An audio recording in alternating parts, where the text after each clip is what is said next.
What is going on? AFC East Roundtable Sports. I am your host of the Jets Roundtable. I am Richie from Jets Media, and we'll be breaking down everything you need to know about the New York Jets and the AFC East. We have a big week ahead, unfortunately, not for the New York Jets.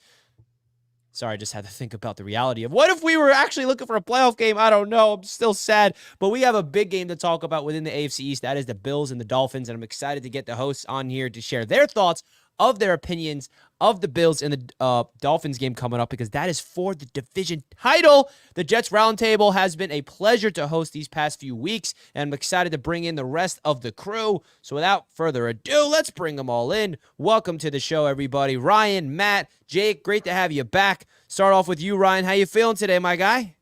Ready to chop it up and talk some Jets football, but man, this has been a bitter season. One last game.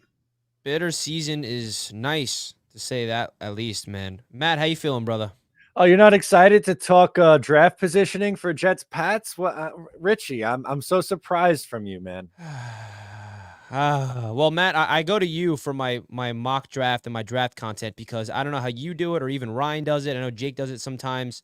I can't talk draft until the season's over. I just don't want to wrap my head around it, but it's the sad reality that we have to that kicks in every single time of year. Yep, draft season is the best season for these damn Jets. Jake, how you doing, bro? How you feeling right now? I'm like just in like a spot where I just kind of want to fast forward to this game being over on Sunday. Win or lose, I'm going to quote the great Matt O'Leary. I'm almost just numb to whatever happens, and I'll just move forward in the offseason when we get there, hopefully soon. Yeah, I mean, the numb approach is the best way to just calm the emotions, right? Because this is an emotional, season for a lot of different reasons. And when you're a fan of the Jets and you're a fan of any sports team, you're emotionally attached. And that's the way I like to approach it as well. As Matt used the word numb, I think is a perfect way to kind of break it down, right? You go into it. And the way I always approach it is whether I root for a win or root for a loss has zero impact on what happens on the field. So you might as well just let whatever happens and then react to it as it comes. So we shall see, man. And it's a interesting final game for these New York Jets going up against the New England Patriots because there's a lot of implications surrounding it, right? Bill Belichick, it's his final game as the Patriots head coach, potentially, right? The Jets have a chance to kind of like say goodbye to Bill Belichick and beat him for the first time in years, which is what I would rather see happen. But then the other token is like if we beat the Patriots, then they might get the second overall pick, which could lead them to a top quarterback, which could haunt us forever. Who knows what's going to happen? So let's get straight into the Jets and the Patriots preview, and then we're going to get into as well the Bills and the Dolphins game, and because that game is going to be it's the biggest game of the entire NFL this weekend, and it's happening within our own division. But before we go deeper in, guys, please do us a favor. Simply hit that thumbs up button and subscribe to Mr. Jake Asman, to Matt O'Leary, to Ryan from Jets Talk 24/7. Those links are down below in the description. The Jets Roundtable has been a really fun show on the AFC's Roundtable YouTube channel, and I'm excited to keep it going throughout the offseason because we got a lot to talk about. And like we already said at the top of the show, the offseason, unfortunately, is the best season for the New York Jets. Now, getting into business, Ryan, where's your mind at heading into this game? I know that it's hard to get excited for it, but is there anything that you're looking forward to in this game, or is it just like, all right, let's get it over with? Pretty much just want to get it over with. I'll be honest. I like you're looking at some of the young players, hoping you see some benefits. Honestly, I just want to get out of this game healthy. God forbid Brees or Garrett goes down. I'm going to lose my ever loving bananas. Like to quote Boy Green, I would absolutely don't even say that out loud. I would be so upset. This is like the most frustrating game for a Jet fan because I feel like it takes you down one of two paths. You either hate Bill Belichick and you want to hurt him, or you hate the Patriots and you want to hurt them because it conflicts in what they're going to be doing. If you want to hurt Bill Belichick, you obviously want the win. He's 27 wins away from having the all-time wins record, which if you're doing the math, that's 3 9-win seasons. I think if he moves to another team and that team is not like the Chargers or something, then I think he might have to play for an additional 4 years if he doesn't get the win this year. Now, if you're looking at the other side of things and you want to hurt the Patriots, well, then it would be the Patriots losing the draft pick, the Jets losing, and then, the Patriots hurting their draft stock. The weird thing is for Belichick is he's going to want to hurt the Jets because he hates the Jets first and foremost. So he's going to want to try and get his final win as a Patriots coach against the Jets. And then on top of that, if he decides to go to Washington, which I think is a very real possibility, he's helping Washington get the top pick in the draft or the number 2 pick in the draft and hurting the Patriots' chances. Because if the Patriots wind up losing to the Jets, then the Patriots then have the number 2 pick And that is a massive thing. So, like, it's a totally confusing situation. I find myself hating the Patriots more than I hate Bill Belichick because I don't think this one win is going to make me feel so much better about the 15 other losses or the 6 Super Bowls they got. Mm.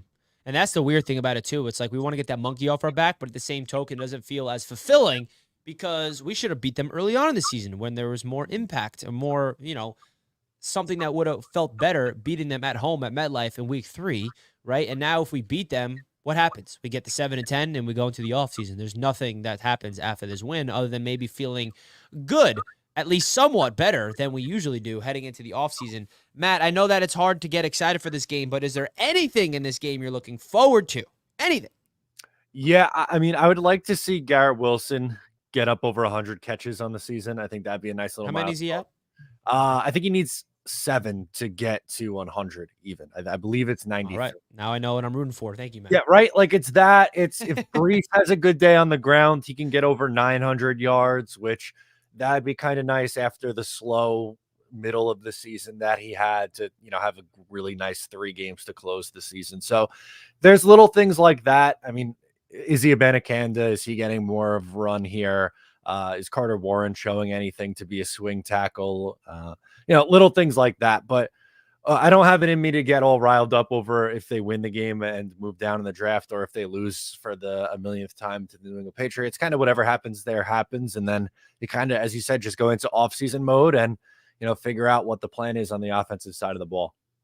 Yeah, and I think a big thing about the Jets that I've noticed in the back end of the season is we're finally seeing the entire rookie class get some burn, right? You have 2 rookies on offensive line now playing, Carter Warren, Joe Tippmann. You got Izzy Abanikanda as a running back number 2. You got Jason Brownlee and Xavier Gibson, both part of the wide receiver rotation officially. Will McDonald is still slowly getting some playing time. And then Zach Kuntz was activated. So there are some rookies to be not really excited about, but just keep an eye on. Like, okay, how are they going to finish off the season and what can we expect from them in year number 2? Jake, how's your mind right now thinking about this Jets-Patriots game? Where's your mind at heading into this one?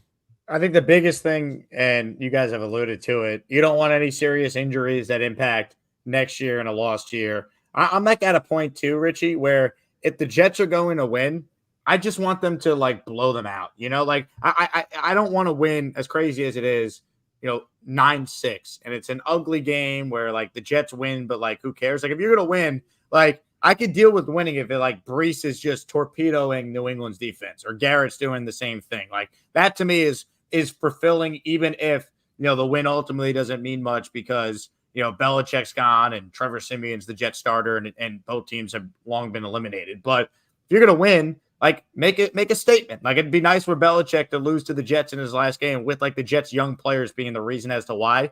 If you're gonna win ugly 9-6, that really doesn't do much for me. So I'm not gonna root for them to lose, but I'm also not gonna like sit here and like celebrate a disgusting win either. So I hope if they win, it's because we're just seeing the great young players play really well. And can they play Will McDonald more this last game, man? Like I don't understand why they refuse to really give him all these snaps here since they've been eliminated. To me, it makes no sense.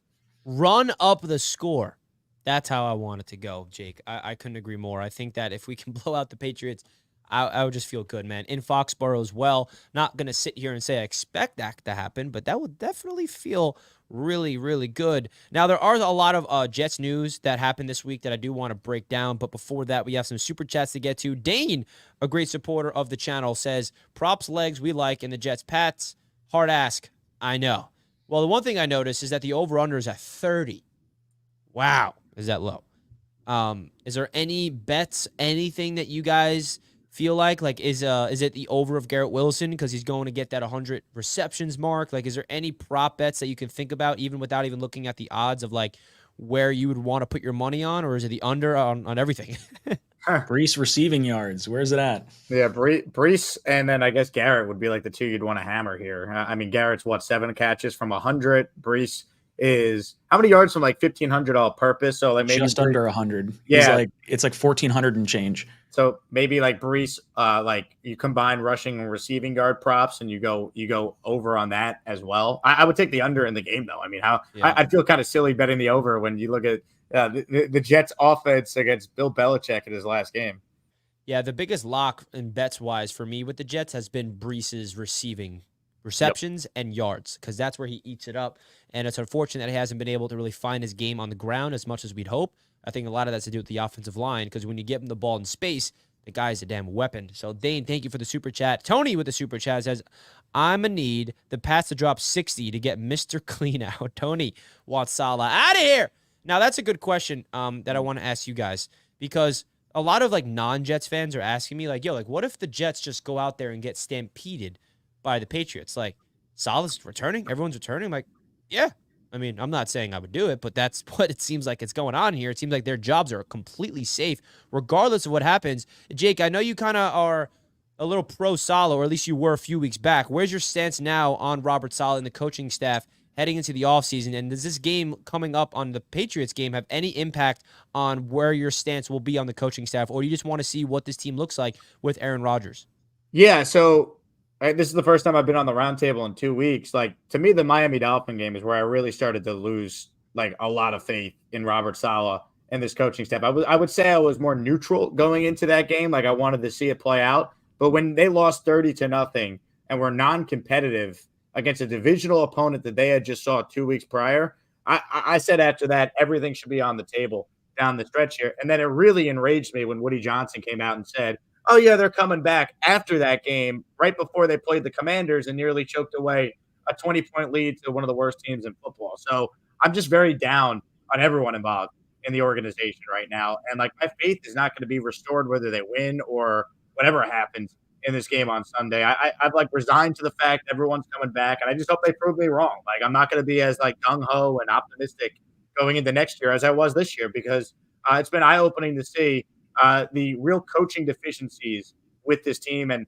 they're going to say, well, Rodgers got hurt and we had O-line injuries. And like, that to me is not good enough when you look around the league and see all these other teams that have been able to overcome that. Like, obviously they'd be better if Rodgers was healthy and the O-line stayed intact. I get that.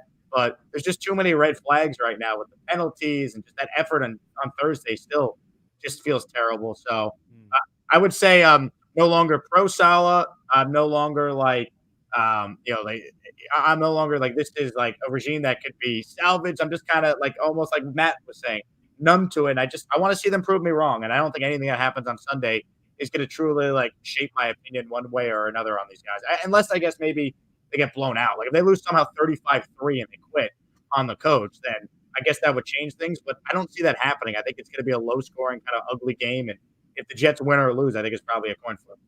Yeah, very well said. Matt, where are you at with the coaching staff? Obviously, we know they're all coming back, and I feel like I haven't heard one person, including myself, say anything optimistic about this coaching staff returning. So where you're at? Yeah, I don't know how you can, right? Like, it's been a really frustrating year for the staff and for the general manager too. Like, a lot of people going into this year were extremely high on Joe Douglas and still willing to give Robert Saleh that chance. But, you know, with how this year has gone, it's been really disappointing. For me, I've definitely lost faith in this staff, and kind of really where I'm at, I just hope that Aaron Rodgers is able to hide some of this regime's flaws, both the GM and the offensive coordinator and the head coach.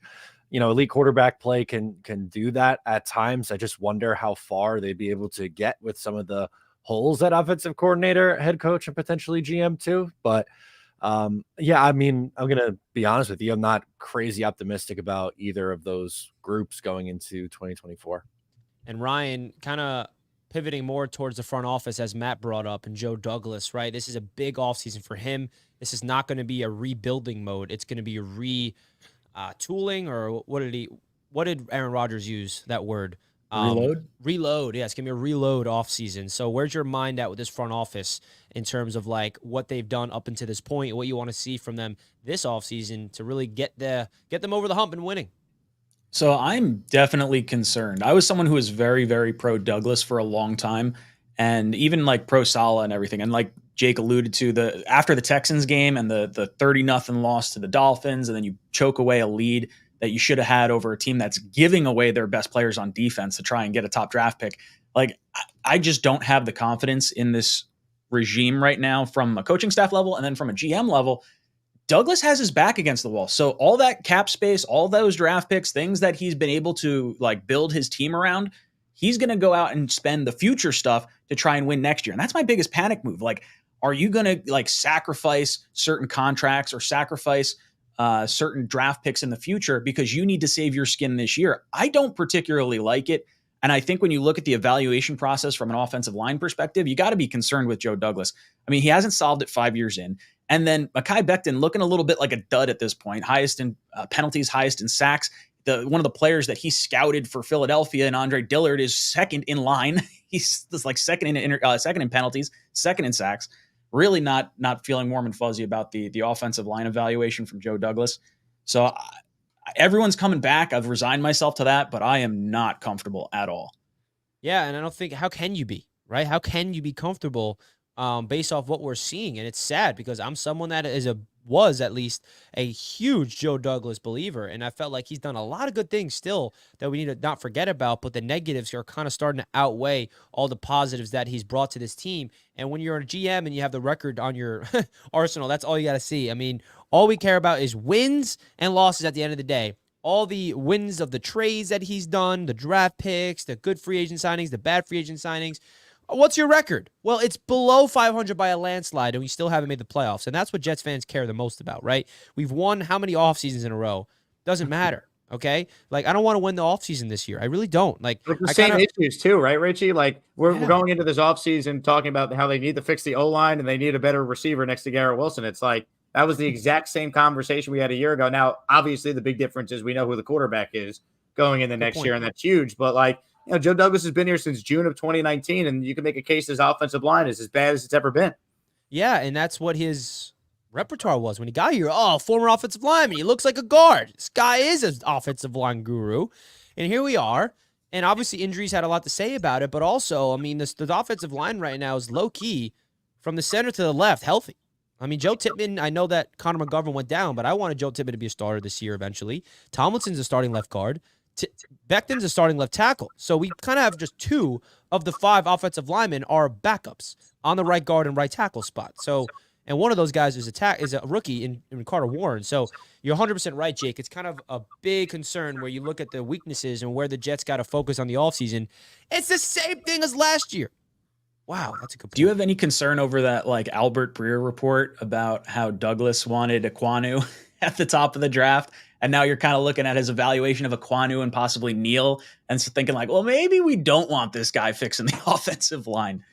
That was interesting. Is Icky not like good? He's for garbage. He's been terrible. Yeah, Icky and Neal have both been hot garbage. Well, that report is weird, GM. by the way. It is. It's very funky. That is weird. So I have a theory on that. No one's told me this. I think Breer got caught talking out of like both sides of his mouth there. Like maybe someone told him something about like Douglas and how they weren't maybe all in on the Zach year. And then him trying to cover for accidentally revealing too much in an interview has been like, oh, I was referring to 2022, not 2021. Because let's be real. Let's say Breer is right, Ryan, that, Woody Johnson or someone on ownership was like, no, you guys should take Sauce over Ike Ekwonu. Joe Douglas would then be exposed for knowing less football than Woody Johnson, being like, you should take Sauce over Icky. Like that makes Joe actually look worse. Like, because Icky's 100%. Terrible. Like if Icky had been good, it'd be maybe a different conversation. I don't know. Breer, I think talks out of both sides of his mouth a lot. I think he got caught kind of saying too much there in an interview he didn't realize would get picked up by someone on Jets media. Well, I think he also got the Icky pick. We knew during draft time that Douglas was infatuated with Icky. That was all the rumors that were coming out. But then the Zach Wilson stuff, like I didn't buy that it was the 2021 draft just because we took Becton in 2020. We were so confident he was going to be the left tackle. He hadn't gotten hurt at that point. And then you go into 2021. Like I know there was some divisiveness between Sam Darnold and Zach Wilson, but like, I don't know. I question Douglas's evaluation of offensive line talent right now. And I feel like that's where I thought my confidence was with him. And the worst part about it is the one guy that he had an absolute grand slam on can't stay healthy, and that's Elijah Vera Tucker. Like, that guy is a stud. Like, you talk about a guy that was aggressive in the draft to trade up to get him in AVT. He was my draft crush in that draft class, and I'm like, damn, we're not going to get him at 23. We have to trade up for him. And they did. And the fact that he is the best offensive lineman on the entire team, and it's back-to-back season with him out, it's just frustrating, man. It really is, because that guy, I think, would be a completely game changer of this entire even season because of how good he is. He's an all-pro talent, can play all across the offensive line. I don't need to break him down to you guys and everyone watching. We all know how good Elijah Vera Tucker is, and that's the biggest frustrating thing I'm sure Joe Douglas is thinking to himself. It's like, the one guy I brought into this offensive line is actually elite, can't stay healthy, And that's where a big question mark even comes to his future as a player, AVT. Is he going to be able to stay healthy? Can we rely on him to be a starter for the full 17, hopefully more seasons if we make the playoffs? So a lot of different things to factor into the offseason in terms of talent evaluation for Joe Douglas, especially up front at the O-line. And where Hennessy, are they going to go, too, real quick? Sorry. Yeah, AVT, his fifth-year option we got to exercise is going to be $15 million. That's the sixth highest paid guard in the NFL. Like, you're probably bumping him out to tackle. That's realistically what's going to end up happening to him. I like that strategy, though, Ryan, because So I look at it like this. Like, it's going to be hard for the Jets to find two starting tackles when AVT has proven he could be a really good right tackle. He played left tackle at USC. People are going to say, well, he's gotten hurt. I just don't connect him getting hurt to him playing tackle. I think these have been fluke injuries. I think it's easier to find one really good tackle in either free agency or the draft than it is to find two. You could draft, one of these guys and maybe play them at right tackle, and AVT even could play left tackle if he had to. Like, I don't know. I just think play your best five. AVT playing one of the tackle spots. It's easier to find a guard in free agency than it is to find a tackle. So I just think it makes you a better team if AVT can be plugged in as one of your tackles going in the next year. And a starting guard is cheaper too. Like you could be able to find a starting caliber guard in free agency for what, $7 to $10 million less AAV than it would be for a tackle. So I'm 100% on board with both. I think AVT at right tackle would make a lot of sense. And like you said, Matt, the right guard spot is a gaping hole, but that is something that'll be a little cheaper than getting a starting tackle, because we know that we are in desperate need of a left tackle, with Mekhi Becton most likely playing his final game of the season this Sunday against the Patriots. Let's get into some super chats because we got some of them coming right in. Hennessy says, "What's up, boys? You ready to win the offseason? Cheers." What do you mean, bro? We have I wish I had trophies of how many offseason championships we have. Ready to win it, baby. Ready to win it. Nothing will top last year's offseason, though. Let's be honest with ourselves. Just in terms of the hype, like combining Hard Knocks with everything, like the hype and the anticipation heading into that season, I don't think will ever be replicated in our lives, and maybe that's a good thing. No, from award ceremony with Sauce and Garrett winning offensive defensive rookie of the year, Klecko getting inducted, Revis getting inducted, like the entirety of the offseason, basically from the draft of 2022 through the beginning landing of Rodgers, of course, 9/11 this year was incredible. It really was and maybe, us as a fan base going through that is going to prepare our minds a little bit to kind of not get too excited. And maybe, and also let's not forget that not only us had a lot of buzz, but the national media was bringing the Jets up as this rising team. And we're not used to that. We like being the underdogs. So I kind of feel more comfortable as an underdog than anything. So maybe that will be the case this year. Rat Diddy. Jake knows Rat Diddy very well. What's up, Rat? We appreciate you with the $5 super chat. Hey, gents, what's each of your pound the table move that you want to see this offseason, minus wide receiver, offensive line, and a Huff contract? I would say backup quarterback. How about you, Jake? Yeah, Rat Diddy. I mean, you took out receiver, O-line, and Huff. Those are the most obvious ones. But backup's got to be right there too. You're giving us the freebie with backup. How could it not be backup given this unmitigated disaster that the quarterback situation has been once Rodgers got hurt? Backup, man. Give Jacoby Brissett or Gardner Minshew the most amount of money to any backup this offseason and get it done. Matt, anything that jumps out to you that's not listed? Yeah, I mean, you guys said backup, and the Huff one was going to be mine before I read the entire comment. But wide receiver, O-line, Huff, backup is all huge. But I'll go, honestly, retaining Quentin Jefferson, I think, is sneaky a big thing for this team. I think the interior defensive line misses him a lot. I think he was extremely productive as a pass rusher on the interior, and that's a little bit of a hole behind Quinnen Williams if they let him and Al Woods walk. So I'll say bringing back Quentin Jefferson. Good one. How about you, Ryan? Anything that jumps out besides what's been listed? Oh man, I've got some key thoughts on wide receiver, O-line, and Huff. Unfortunately, they're not that great. It's got to be the backup quarterback. And I think the biggest concern for Jet fans right now that I don't think anyone's really talking about is that Rodgers committed to 2+ years for the New York Jets, which is great. But guess what? Brissett and Gardner Minshew are probably going to want. They're going to want a shot to start at some point. And with Rodgers committing to those 2 years, you're probably pushing them off the table. So you're looking at the next rung down of backup quarterback, and you're going to have to make a decision. Is this guy actually better than Zach year 2 in the system? I don't know if it's going to wind up being that way. I think there's going to be a contingency of the fan base that is going to look at whatever backup we sign and realize it's going to be just as bad as having Zach this past year, I think. you could overpay for someone. Ouch. I mean, Ryan Tannehill's out there, Andy Dalton's out Ryan there. Tannehill's like the floor of what I'd want. Like, I don't think he's very good to begin with. And like, I mean, maybe you get him back, but if you fire Keith Carter and Downing and those guys, does he necessarily want to come here? I don't know. I just think you just got to overpay. You know, like Brissett signed for $8 million with Washington. Like he was basically a backup all year. Like some of these guys just get to the realization, like I'm not going to start. And also they might look at the Jet situation like Aaron's 40. There's a chance he's going to miss some games. I could come in and play a little bit. Like I think they'll be able to get someone, right. I don't think this is going to end with, oh, well, we can't get anyone else. We're back to Zach Wilson. I think that ship is just sailed given what's happened this year. Like he needs a fresh start. The Jets need a fresh start. Like there's no way Woody's going to allow these guys, if he's bringing them all back. Oh yeah, Zach could come back too as the backup. Like there's got to be changes there. Yeah, and let's all agree, like whatever backup we bring in, we hope doesn't even touch the field, but we still got to invest in one, right? Because that we all saw what happened this year. Dane with another super chat. What did Woody Johnson say exactly? Just head coach, GM, or all coaches? I think there could be, position coaching changes, like Ryan just mentioned, like Keith Carter. Get the hell out of here, okay? Keith Carter, I don't know if I want you coming back. The job that you've done to this offensive line has not been in my favor. So there could be positional coaches leaving, but I'll tell you this.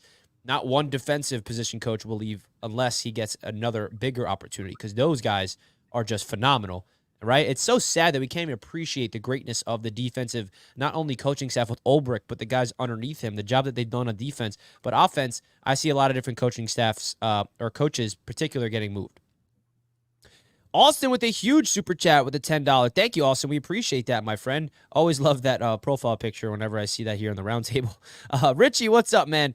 Honest question for everyone on the panel. What are you going to do when Rodgers decides to retire? He's 40 and a torn Achilles. You can't rely on him to be there for the long term. Great question, Austin. Aaron Rodgers committed to 2 years with the New York Jets, so that's kind of something that the Jets should be planning, even though who knows if the regime will be here by then. But that's something that they're planning for year 3 or year 4 down the line from this moment, right? It's not like Aaron Rodgers is going to be another 1 year and done or a potential 1 year and done this year.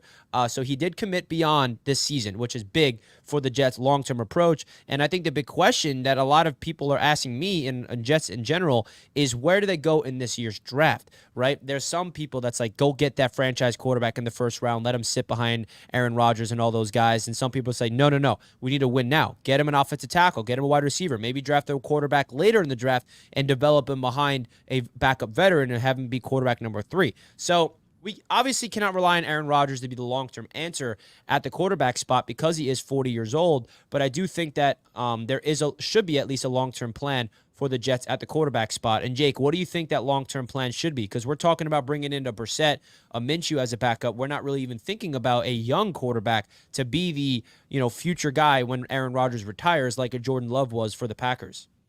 Yeah, I think the Jets kind of have this window, especially this upcoming year with the coach and GM firmly on the hot seat, where no move they make at quarterback is going to be for like the long-term heir apparent to Rodgers. Now, I say that knowing that there's a chance they could take someone on day 3 as QB3, and maybe that's like their dart throw. Hey, we're thinking about the future, but we're all in with Rodgers. I could see that happening, but I don't think there's going to be any like move in free agency to bring in a guy on like a 2-year deal with the idea that, oh, after Rodgers is done, you're the guy. And I don't think that they're going to draft someone in the first or second round, to be honest, especially the first round. So I think any long-term conversation with the quarterback, that conversation will heat up after the 2024 season, depending on what happens. And I think that any move they make at quarterback is going to be high price number 2 to back up Rodgers and potentially, maybe a day 3 selection on someone that could sit and be QB3 for a full year behind Rodgers, and we see what happens from there. How about you, Matt? Where do you see this long-term quarterback plan starting, or this offseason, or is that something that we focus on next year? Yeah, I don't think it's on their mind this year. They have a very important duty of making the playoffs in 2024. So I think they're going to use their first, probably at least 2 picks, right? They have a first and third round pick to start off in the draft. I think both those spots will go towards trying to improve the offense and trying to get someone who can come in and be competitive for you in 2024. So they, as Jake said, they very well could add a day 3 quarterback and maybe try to develop them for a couple of years. But I don't think they necessarily need to go into 2024 and have the future guy on the roster. That's not really something I'm worried about right now. How about you, Ryan? Quarterback long-term plan this offseason or next? Yeah, I was kind of hoping that we'd get like a Brissett this upcoming year as our backup quarterback because he kind of gives me the vibes of Geno Smith's time in Seattle, where it's a guy behind the franchise quarterback that can, have a second coming in his career. I love the maturity of Brissett. That's where I would really want to go. If you can get him, overpay for him to be the backup, I'm all on board for that. And he could potentially be the future, but I don't think they're drafting anyone as far as quarterback goes before round, I would say maybe 4 or 5 realistically. I think it's the right move. You got to go all in with Rodgers while you got him. So I think there's even an argument where they may not even go offensive line in the first round if they think there's a little bit of development that has to happen because they need success now. And they may opt for like a wide receiver or, maybe Bowers if you kill 2 birds with one stone, a guy that can block and a guy that's an elite weapon. Maybe that's the decision they wind up going. Yeah. I don't know. I don't see quarterback early though. Yeah, I don't see that either. And I think it's some people want it. Some people keep asking me that they're falling in love with these quarterbacks and they just want their future quarterback, and I don't blame them, right? We've been searching for a franchise quarterback since I've been a Jets fan, and we are coming through drafting Sam Darnold, and I can definitely openly admit I crowned Sam as the savior of the franchise the moment we drafted him before he even stepped on the football field. I learned my mistake with Zach, didn't buy a Zach jersey, and then it's 2 straight quarterbacks drafted in the top 3, not the franchise quarterback. So obviously the Jets don't know how to draft quarterback and develop them properly, and maybe they just don't know how to draft them in the first place. So maybe they need to find their franchise guy in a different way, not relying on a first-round pick, maybe throwing a dart in the later rounds, or maybe getting a guy like Jacoby Brissett and have a Geno Smith-like story. I mean, there's different options out there, and the Jets got to also think long-term, but also at the same time, we are in a win-now period because this team is so win now with all the young talent that we have on this roster. And that brings me to my next point that I want to ask you guys about. They announced the Pro Bowl rosters yesterday for the NFL, and the Jets have 2 official Pro Bowl starters. That is Quinnen Williams and Sauce Gardner, back-to-back Pro Bowls for both of them. I think the biggest snub that everybody in the Jets world is upset about is Quincy Williams. He's even getting guys like Ian Rappaport on NFL Network I saw giving Quincy Williams his props, saying that he's the biggest snub, which I found really cool, that it's not just Jets fans that's pounding the table for Quincy. Kind of the national media is giving Quincy the love he deserves as well. And then, outside of those guys, you can say Thomas Morstead, a Greg Zuerlein. So, Jake, what's your thoughts of the Pro Bowl selections for the New York Jets? And do you think Sauce Gardner, Quinnen Williams deserves it? And do you think there's other guys that should have made it that didn't? Yeah, 100% Sauce and Quinnen both deserve it. It's a shame because when you don't win enough games, these snubs happen, right? Because what happens is it becomes such a popularity contest. Like, look at the teams that have the most Pro Bowl players. It's the teams with the best records. Like, that's just the reality. But you look at what Quincy has done this year, he deserves it. And I hope that when they do the All-Pro voting, he makes the All-Pro team because that's a bigger honor than the Pro Bowl. I mean, Dalvin Cook and Roger Saffold were Pro Bowlers last year. To put it in perspective, like Pro Bowl could be quite the sham. I think eventually those guys like Quincy and maybe Greg DeLeg and Morstead, because they were first alternates, they'll get in when guys drop out. But it's a shame because Quincy truly did deserve it. And I think so did Zuerlein, so did Greg DeLeg. Honestly, like they're not going to get it because they don't have the stats of some of these other guys. But if you watch every game, we see how great Brees and Garrett are, and they certainly deserve Pro Bowl consideration. DJ Reed and Michael Carter deserve Pro Bowl consideration. So it's tough. Clearly, Sauce and Quinnen deserved it, but there should have been more Jets. But I'm not going to get that worked up over it because I kind of expect stuff like this to happen when you don't win enough games. That's how I kind of look at it, too. You got to win in order to really get that 5 or 6 Pro Bowlers. But, Matt, what was your reaction to seeing who made the Pro Bowlers for the Jets? Yeah, I was happy for the guys that did, but I don't think Jet fan, and I get it. As a Jet fan, you want to see all these guys get in. But as Jake said, the All-Pro is the bigger one. If some of these guys are getting snubbed from the All-Pro, I'd find myself being more upset about that than I would be for the Pro Bowl votes. Because it's a popularity contest, number one, and a phenomenal example of Roger Saffold, who was a Pro Bowler last year, Dalvin Cook, who was a Pro Bowler last year. I mean, it wasn't that long ago. Dwayne Brown was a Pro Bowler. Sometimes it's name recognition and a popularity contest. So while annoying, I think I would be much more annoyed if the Jets get snubbed for some All-Pro votes coming up in a little bit. And it's also interesting because Sauce was like 10th in fan voting. And I think Quincy was like 1 or 2, if I'm not mistaken. And Sauce made it and Quincy didn't. So like that's where I don't understand. Like who is voting for this besides the fans? Because I know Pro Bowl is mostly fans. So Ryan, you know, like, Fans how does is it a work? third of it, I believe. And then who's the other 2/3? I think it's coaches and players, right? Yeah, I believe so. Does the front office have any impact? Is it like coaches and GMs and then players? Like I don't even know. I know coaches. Yeah, and I'm not players sure. are Because part it's of it. not the AP. AP is all pro. Yep. Yeah. The All Pro is definitely the honor that you want to see our guys get. And like you guys mentioned, the losing is why we aren't seeing guys get the Pro Bowl nods. I mean, it's absurd to think Breece Hall is the 5th alternate, implying that there's 8 running backs better in the AFC than Breece Hall. There's not. It's absolute Looney Tunes. Derrick Henry, 3.9 yards a carry. Mixon, 3.8 yards a carry. Breece Hall, 4.4. He's the 5th alternate. It's absolutely ridiculous. How they don't have a separate category for slot corner for Michael Carter, who's been the best slot corner in the NFL, is a travesty. Like, I don't think that's right. He's got 1st in slot yards allowed, 2nd in passer rating, 1st in coverage snaps per reception. Like, that is a stud Pro Bowler. And one thing that, like, kind of goes overlooked, and I don't want to ignore Quincy Williams and everything like that, but the young guns like Garrett Wilson and his potential 5th-year option, do you know what one of the triggers for more money on that 5th-year option is? It's 1 or more Pro Bowls. There is a $6.6 million difference from no Pro Bowls to 1+. So Garrett Wilson goes through next year. If he doesn't get a Pro Bowl next year, he's missing out on $6.6 million because of our incompetence. Wow. Ouch. Well, congrats, Sauce. You're the man, Right? Sorry, Garrett. We just need to get you. Can we just give a round of applause to Garrett Wilson real quick? Back-to-back 1,000-yard seasons with incompetence at the quarterback position. I mean, I love you, Garrett. I mean, the man is just a staple of this franchise and just has every reason to shit on this team, but he never does. High character individual. He deserves a round of applause, man. I'm Ryan, terrified he's going to Houston. shut up, Ryan. That's not what I want to hear, okay? Ryan S. with the $5. What's the bare minimum this regime has to accomplish in the next 2 years in order to keep their jobs post-Rodgers for you guys? Super Bowl! I don't know. Definitely making the playoffs, winning playoff games, and going far in the playoffs, right? I mean, if the Jets don't make it far in the playoffs with Aaron Rodgers, this regime's gone. I mean, I don't think I need to ask you guys that. Do you guys agree, or? I think you got to win 1 playoff game at least to have a shot at coming back. I don't think there's any way you get 1 and done and these guys come back. Yep.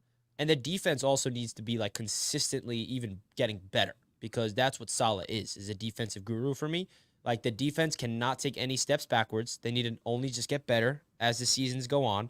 And the offense with Aaron Rodgers, we need to see something that, like, there needs to be a quarterback behind Rodgers we believe in. And we also, like, need to see Hackett do something without Rodgers, because I don't know if I feel comfortable of keeping Hackett when Rodgers retires. You know, I feel like those two are combined. I don't want Hackett without Rodgers. We just saw what happened this past year. You know what I mean?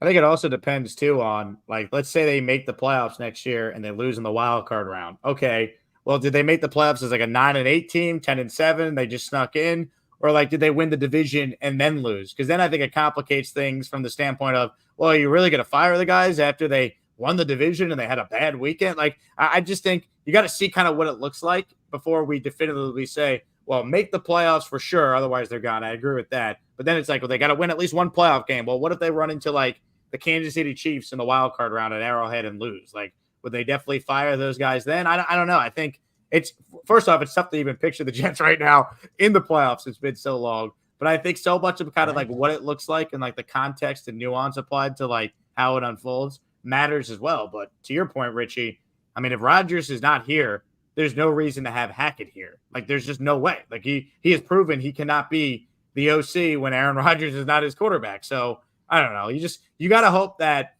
next year they're all in and have a much better like 2015 type of year. Only it ends better because Rodgers is your quarterback, not Fitz. Like, you're all in for next year to go on a run, and you worry about the future after that. Yeah, I agree. What's your thoughts about that, Matt? Yeah, I think it's tough, right? Like, it's got to have a little bit of an eye test feel to it, because I don't want to just say one thing and be like, how they got there is another way. I don't think you could go, 9-8, be the 7 seed. and be like, hey, we ended the playoff drought. Definitely coming back in 2025, even though you go up to Kansas City and get your doors blown off or something like that. I don't think that's enough for me. I think division is definitely something that has to be in play, and definitely win a playoff game. Anything beyond that, I think, is a bonus. But man, if they're just going 9-8, 10-7, make the playoffs, and then lose right away in the wild card, I don't think that's enough for me. Yeah, I agree, man. Everybody do us a favor. Simply hit that thumbs up button. We're live on the AFC's Roundtable YouTube channel. We're doing the Jets Roundtable show, which is live every Thursday, 1 p.m. EST. We appreciate you guys tuning in. Now let's get into what's coming up this weekend outside of the New York Jets, because there's a big AFC East game that has the division on the line. The Miami Dolphins, remind you guys, they've been in first place since week 1. They're still in first place. Week 2, Jets won against the Bills week 1. Oh, yeah. True that. The Jets were in first place in week 1, and then the Dolphins took it from us. And then they haven't looked back. But also, might I add, the Miami Dolphins had a 3-game lead in the AFC East with 5 games remaining. And the Buffalo Bills have won 4 in a row to come into Miami on Sunday Night Football to potentially swipe the division from them. Now, we've been talking about this scenario, guys, for a while. Right when the Jets Roundtable began, I brought this scenario up to you guys. I don't know if you remember. I'm like, yo, the Dolphins lose to one of the Ravens or the Cowboys, which is pretty much guaranteed. Haha. And the Bills keep winning.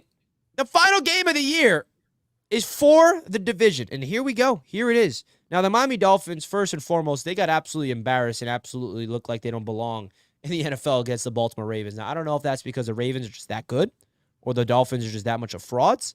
But then you look at the Bills, they had a tough game against the Patriots, figured out how to get a pesky W, and now here we are Sunday night. So, Ryan, I'll kick it over to you first. First of all, what did you see from that Dolphins-Ravens game in that one? Because I think that was that game where the Dolphins could have won the division. Not only that, but potentially get the first seed in the AFC, and they plummeted. Yeah, they don't belong on the same field as the Ravens. I'm sorry. That is just a team that was just not ready to go against a team that I think is clearly the best in the AFC at this point in time in the Ravens. I think they're going to be a top contender for Dalvin Cook. I think that's where he should go if he has the opportunity to do that. I don't think the Dolphins are in a great position. Now, I am picking the Bills to win this game in particular, just because I really don't want to see the Dolphins win the division, I'll be honest.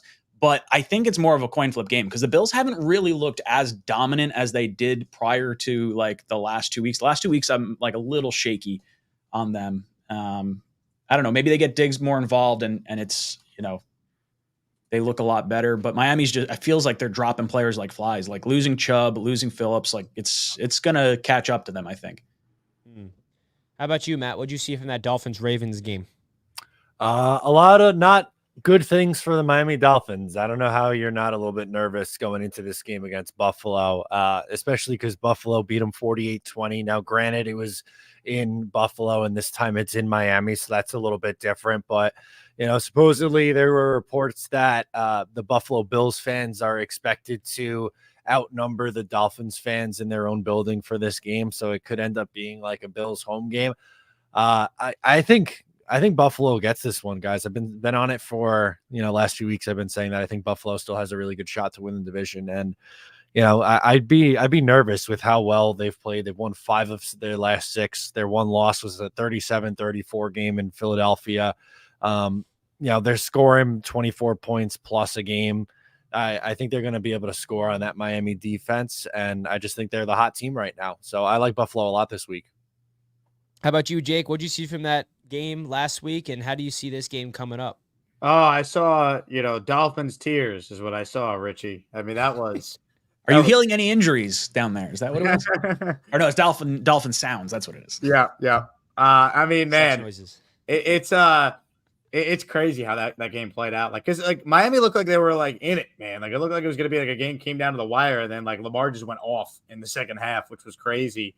I like the Bills as well, but I hate that we all like the Bills because like the Bills have been like this team all year where like they always look really good, and then something happens and they revert back to this inconsistent potential juggernaut that they have been. But I just think the Miami Dolphins haven't proven they could really beat any good teams all year. And I think the Bills are still a good team. We could say, well, Jake, they beat the Cowboys a few weeks ago, but I think there's context to that, right? Dallas is not a good team on the road. They're only good when they play at home. They're a sub 500 team away from that building. So I don't know. I like Buffalo, and I kind of want to see the Bills win as well because I've seen the Bills win the division the last few years. It's fine. Miami, I don't want their cocky fan base to be rewarded with anything because they have talked and run their mouth all year how great they are, this and that. And I'm like, man, you guys stink just like the Jets do the last 20 years. Like, you guys haven't won a playoff game in 20 years. At least we as Jet fans, like, saw 4 road playoff wins in a 2-year span. Like, saw them win playoff games in the early 2000s. So, as far as, like, what would hurt less as a Jet fan, I think Miami winning the division would hurt me more. So, I'd like to see the Bills win from that perspective. Interesting stuff. Now, I just find it cool how the scenarios that we were all talking about is actually coming to fruition. And I feel like, first of all, I can admit I'm openly jealous, right? I want to be fighting for the division right now. But I feel like the fact that it comes down to this, man, the Dolphins better win this game. Because if they don't, that is going to be looked at as one of the biggest collapses. And Matt, you would appreciate this. Not really appreciate it, but you would know what I'm talking about here. It would remind me of something that the New York Mets happened a few years back when the Mets were leading the NL East for the entire season until the Atlanta Braves came out there and swept it underneath, and then we got bounced in the wild card round. So do you see any parallels there? Yeah, I hate that you had to do that to me. I enjoyed the Harrison Bader signing, and now I'm in a Mets depression. Thanks a lot, Rich. That's real nice. I couldn't stop thinking about it because that was the one thing I can compare it to as like a fan. I'm like, dude, that would suck. I know what it's like, and I'm not complaining because I would love to see that from a Dolphins fan perspective, just because their fans have been pretty obnoxious, especially towards me this year. But hey, that's what happens when you're a host of the AFC East Roundtable, I guess. But the reality is, dude, I don't know if the Dolphins would be able to survive that. Like, especially going into the playoffs with a loss like that. The only way they can rebound is by going deeper and getting that first playoff win and going into the playoffs. Like, is there anything from the Dolphins and Bills perspective that you can see them even going far in this conference? Or do you think that the Ravens have just separated themselves into a completely different animal? And of course, there's other teams like, the Jaguars potentially, the Texans potentially, and even the Cleveland Browns. Like, where do you guys see the AFC conference kind of shaking up in the playoffs, including the Bills and the Dolphins? Starting off with you, Ryan.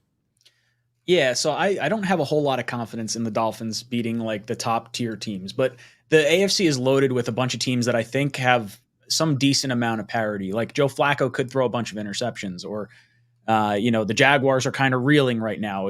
Are the Texans going to wind up getting in? Are the Colts going to get in? Do you really have a lot of confidence in them? So like I could see the Dolphins, winning a game, but I don't know. I feel like the Bills can carry this momentum further. Like if the Dolphins win, I don't know how much more I feel like impressed with them. I feel like they have to show up against Baltimore. I don't know. I want them to not win a game. I like the idea of not having a playoff win and being like, wow, if I had a kid the last time they had a playoff game, I could go to a bar with that kid and drink. Like that's what I would like to maintain as my only little like, haha, I got him. Oh, wow. That's hilarious. Now, Matt, is there any team besides the Ravens that you think is going to compete with them, or do you think the Ravens are coming out of the AFC? I think the Ravens probably have the best chance to do it, but we've seen this all the time. Like teams in the wild card round have gotten hot before and gone on runs. I mean, the Jets play in the same city as the Giants, who went on a Super Bowl run as a wild card team. You never know. That's my favorite thing about the playoffs. You just have to get in there. It's not always the 1 seed versus the 1 seed. Not the biggest basketball fan, but a lot of times it feels like the NBA playoffs, like the 2 best teams meet up. But in the NFL, that's not really the way that it works. So I think, you just got to get in. But right now, absolutely, the Ravens are the front runner. The Knicks will defy the odds as the 5th seed this year, make the championship. Let's go. I'm going to manifest that. Thank you, Matt. Jake, how do you see the AFC conference shaking up? The one team that I feel like is a big wild card is the Browns. I don't know why I'm drinking the Joe Flacco Kool-Aid. He is definitely hard to root against. That's my dark horse. Is there any team that you think can compete with Baltimore?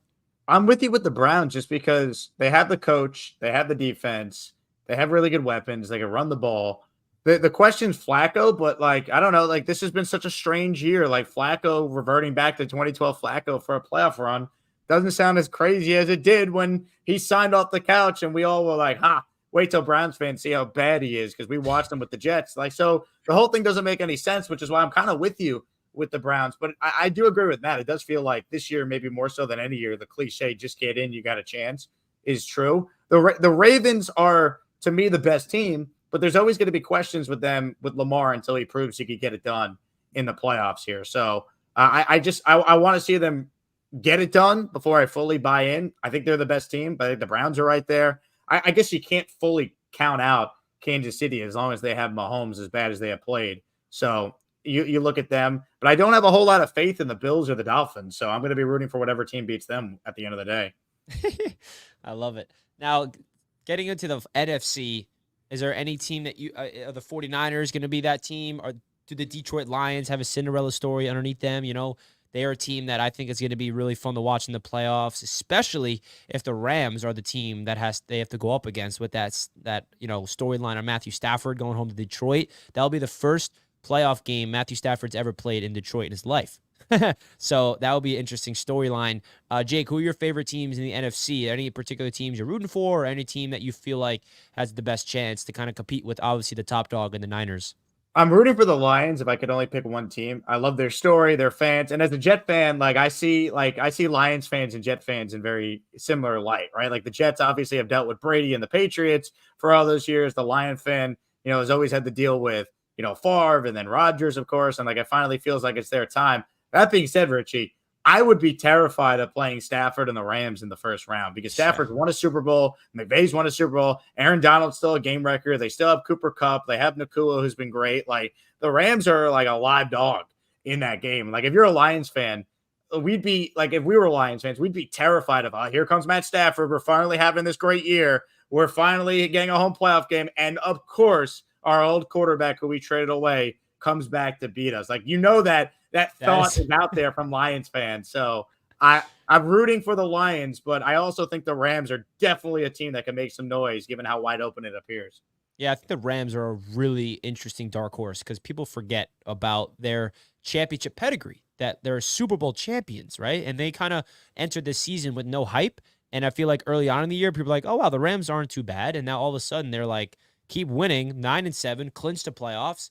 And their first game could be in Detroit, which will definitely be extremely fun. Matt, what's your thoughts about the NFC? What do you feel about one division that I find interesting is definitely the NFC East, just from the Dallas Cowboys and Philadelphia Eagles perspective, right? Because the Eagles were the powerhouse heading into the season. We were the ones to give them their first L. We thought that we beat the best team in the whole world, and now they're crashing before our eyes. Do you see the Cowboys and or the Eagles competing in the NFC playoffs? I do, and this might sound a little crazy just because you look at the recent history of both of these teams, but I actually like the Cowboys' chances of making a run more than I like the Eagles' chances of making a run.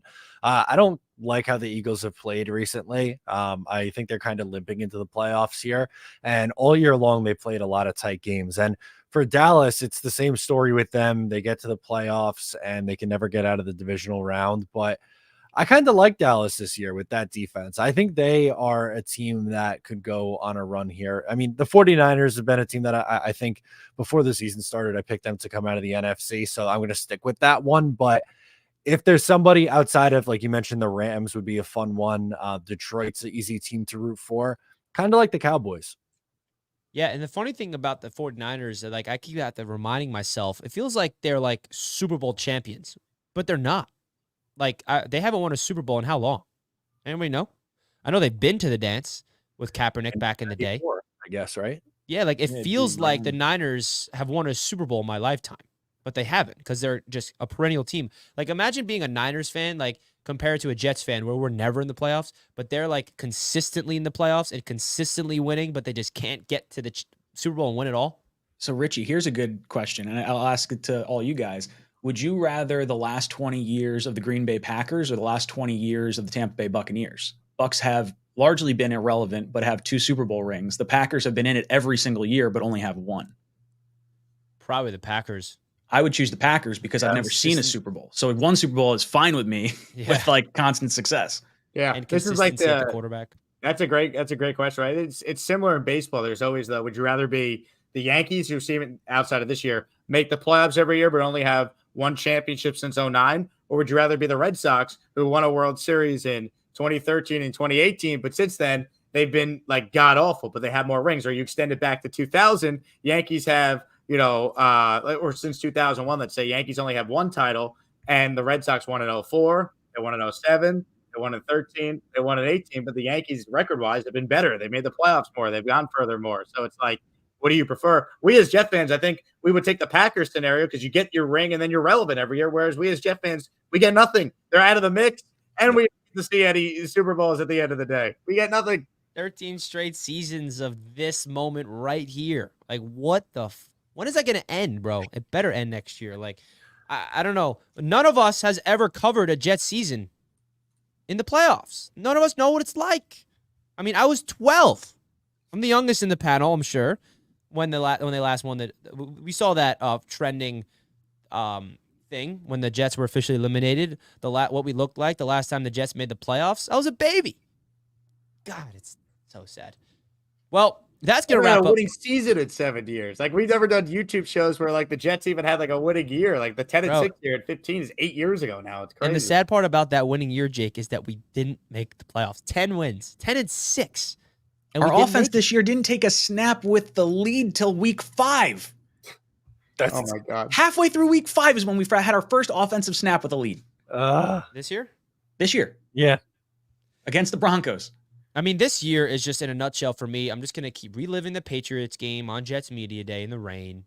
Like, that game we should have won. Of course, the Chargers, the Raiders, the Falcons, like those 4. If we won 3 of those 4 games, we're 9-7 right now for a chance with Aaron Rodgers going to Foxborough. Okay, but dude, if Zach doesn't step out of bounds on that touchdown run against the Raiders, Jake and I were in Vegas. We went all the way there, Dude. Jake. We went all the way there for that. I was at the Charger game the week before, right? So I went 2 full Jet games in person without them scoring a touchdown. It's insane. And then, like, the Raider game was even worse, Richie, because obviously we traveled out there, but, like, we thought they scored twice on that drive. The Zach run where we didn't know he stepped out of bounds. Celebrating twice. And then Brees scores a touchdown, and CJ Uzomah's tackling Max Crosby. Like, it was just, that game was the worst.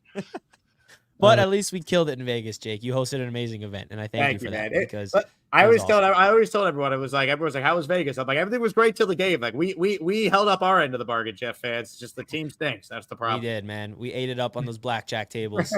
That's all we could do at this point. We won some bets. But hey, at the end of the day, we're gonna do some more fun stuff next year, I'm sure, and we have a lot of fun off-season plans for all respective YouTube channels, and it's going to be a lot of fun. So that's going to wrap up the Jets Roundtable, guys, here on the channel. We'll be live again next week for the official start of the off-season plans. We'll be, not talking about a Jets game coming up. We'll be more focusing on off-season stuff and the draft and free agency and all those great stuff. Oh, it's going to be awesome. And talking about the NFL playoffs that we're not a part of. Oh, that stings. So I'll let you guys go around the table, let you guys know what you guys cooking up, maybe any off-season plans, anything you guys want to let the people know what you got cooking up. Ryan, anything you want to bring up? Yeah, I'll be talking all about the prospects coming out this year. We'll look at a bunch of mock drafts. I do my Mock the Mock series. So mock draft comes out from one of the popular beat writers or something. We'll break it down, kind of evaluate what players go where, if it was a good pick by the Jets, if it was a bad pick by the Jets, and just all the draft coverage between Senior Bowl and Combine and all that. So looking forward to the fun part of our season, off season. Matt, how about you? Yeah, Ryan stole the words out of my mouth. This is where our season begins. It's off season time in just a few days. I hate that that's the case, but ramping up content, talking about, positions that the Jets need to get either in free agency or the draft. So should be a lot of fun. How about you, Jake? Yeah, man. I'm going to be at some point excited. Can the Jets start the offseason by just announcing the legacy jerseys are permanent? Like that will get the good vibes rolling, Richie. Like, that's what we need. I'll be talking Jets every day on the channel, though. And, definitely got to have you guys on throughout the offseason. So I'm looking forward to it. Yeah, absolutely, guys. We got a lot of off-season plans throughout all of our channels. If you're not subscribed to Jake, Matt, and Ryan, please down below in the description. All their links is in the description. Check their YouTube channels out.